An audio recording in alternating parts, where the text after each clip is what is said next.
కార్తీక పురాణం 23వ అధ్యాయము. శ్రీరంగ క్షేత్రమున పురంజీయుడు ముక్తి నొందుట. అగస్త్యుడు మరలా అత్రి మహర్షిని గాంచి, ఓ మునిపొంగవ, విజయమొందిన పురంజీయుడు ఏమి చేసినో వివరింపమని అడగగా అత్రి మహాముని ఇట్లు చెప్పిరి. కుంభసంభవ, పురంజీయుడు కార్తీక వ్రతాచరణ ప్రభావమున ఆసమాన బలోపేతుడై అగ్నిశేషము శత్రుశేషము ఉండకూడదని తెలిసి తన శత్రురాజులనందరినీ ఓడించి నిరాటకముగా తన రాజ్యమును ఏలుచుండెను. తన యొక్క విష్ణుభక్తి వలన గొప్ప పరాక్రమవంతుడు, పవిత్రుడు, సత్యదీక్ష తత్పరుడు, నిత్యాన్నదాత, భక్తప్రియవాది, తేజోవంతుడు, వేదాంగవేత్త అయ్యుండెను. మరియు అనేక శత్రువులను జయించి దశ దిశలా తన అఖండ కీర్తిని ప్రసరింపజేసెను. శత్రువులకు సింహస్వప్నమై విష్ణు సేవాదురంధురుడై కార్తీక వ్రత ప్రభావమున కోటికి పరిగెత్తి అరిషడ్గరుములను కూడా జయించిన వాడై ఉండెను. ఇన్ని ఏళ అతడిప్పుడు విష్ణు భక్తాగ్రేసరుడు, సదాచార సత్పురుషులతో నుత్తముడై రాణించుచుండెను. అయినను తనకు తృప్తి లేదు. ఏ దేశమున, ఏ కాలమున, ఏ క్షేత్రమున ఏ విధముగా శ్రీహరిని పూజించినా కృతార్థును నగుదునా అని విచారించుచుండగా ఒకానొక నాడు అశరీరవాణి పురంజయ, కావేరీ తీరమున శ్రీరంగ క్షేత్రం ఉన్నది. దానిని రెండవ వైకుంఠమని పిలిచెదరు. నీవచట కేగి శ్రీరంగనాథస్వామిని అర్చింపుము. నీవీ సంసార సాగరమును దాటి మోక్షప్రాప్తి నొందువు అని పలికెను. అంతట పురంజయుడు ఆ అశరీరవాణి వాక్యములు విని రాజ్యభారమును మంత్రులకు అప్పగించి సపరివారముగా బయలుదేరి మార్గమధ్యమునున్న పుణ్యక్షేత్రమును దర్శించుచు ఆయా దేవతలను సేవించుచు పుణ్యనదులలో స్నానము చేయుచు శ్రీరంగమును చేరుకొనెను.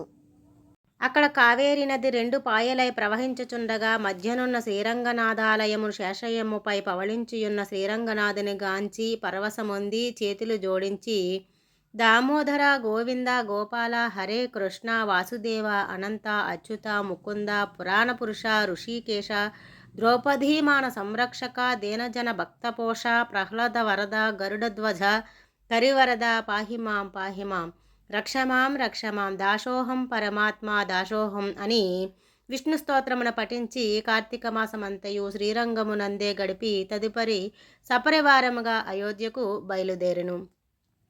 పురంజయుడు శ్రీరంగనాథ స్వామి సమక్షమున కార్తీక మాసములో చేసిన వ్రతముల మహిమ వలన అతని రాజ్యమందుల జనులందరూ సిరి సంపదలతో, పాడి పంటలతో, ధనధాన్యాలతో, ఆయురారోగ్యములతో నుండిరి.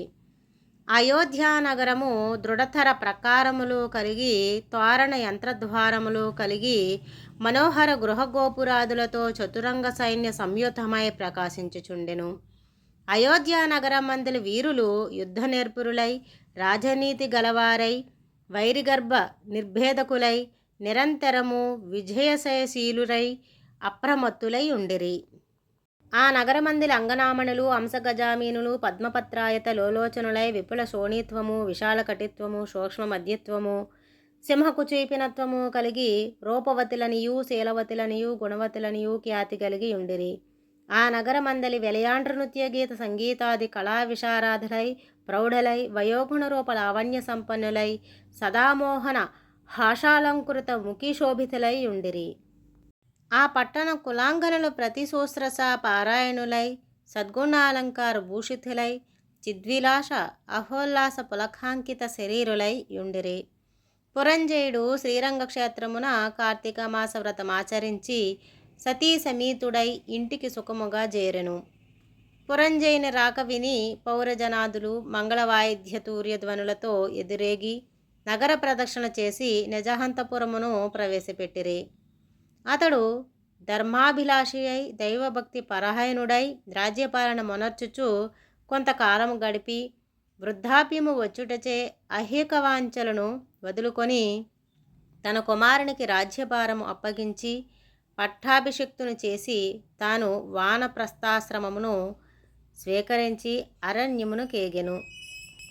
అతడా వానప్రస్థాశ్రమమందు కూడా ఏటా విధి విధముగా కార్తీక వ్రతమాచరించుచు క్రమక్రమముగా శరీరముడుకుటచే మరణించి వైకుంఠమునకు పోయెను. కావున ఓ యగస్త్వ, కార్తీక వ్రతము అత్యంత ఫలప్రదమైన మహత్యము కలది.